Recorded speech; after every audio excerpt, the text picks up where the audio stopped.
Land titling act అనేది లేకుండానే ప్రచారం చేస్తున్నారంటూ టీడీపీ జనసేనపై ప్రభుత్వ సలహాదారు సజ్జల రామకృష్ణారెడ్డి మండిపడ్డారు. తెలంగాణలో అధికారంలోకి వస్తే ముస్లిం రిజర్వేషన్లు రద్దు చేస్తామంటున్న బీజేపీ ఏపీలో ఎలాంటి నిర్ణయం తీసుకుంటుందో చెప్పాలని డిమాండ్ చేశారు. కోవిడ్ కారణంగా రాష్ట్ర ఆదాయానికి గండిపడినా ఇచ్చిన హామీలను నెరవేర్చామని సజ్జల అన్నారు. టీడీపీ మేనిఫెస్టోలో ఇష్టానుసారంగా పథకాలను అనౌన్స్ చేశారంటూ ఫైర్ అయ్యారు సజ్జల. ముస్లిం మైనారిటీల ముస్లింలకు సంబంధించిన రిజర్వేషన్ 4%.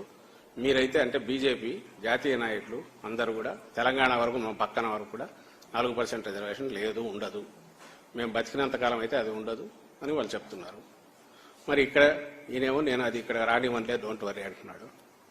మరి దాని మీద వాళ్ళ స్టాండ్ ఏంటి బీజేపీ? ఎందుకంటే ఈయనేం మాట్లాడు, కన్వీనియంట్గా దాన్ని చాప కిందకి తోసేసుకుంటా పోతాడు. చెప్పాల్సింది వాళ్ళు బీజేపీ నాయకులు, రాష్ట్ర నాయకులు చెప్పాలా, రాష్ట్ర యూనిట్ యాజ్ సచ్ పార్టీ చెప్పాలా, అఫీషియల్ స్టేట్మెంట్ ఇవ్వాలా, సెంట్రల్ పార్టీ కూడా వాళ్ళు ఇవ్వాలని. ఏ పార్టీ అయినా అయితే దాంతో పోటీ పడకపోతే ఏమవుతుందో ప్రజలు అటు మొగ్గు చూపుతారనే ఉద్దేశంతో దాన్ని దాటడానికి ప్రయత్నం చేస్తారు. కానీ జగన్మోహన్ రెడ్డి గారు ఆ పని చేయలేదు. ఎందుకంటే తెలుసు, ఉన్న పరిస్థితి తెలుసు.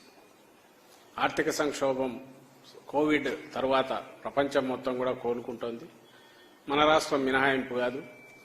అందులోనూ కోవిడ్ ఉన్నప్పుడు కూడా సంక్షేమ పథకాలు వదలకుండా కొనసాగించాం. అలాగే అభివృద్ధి ఎక్కడా ఆగలేదు, అసెట్స్ క్రియేషన్ జరిగింది.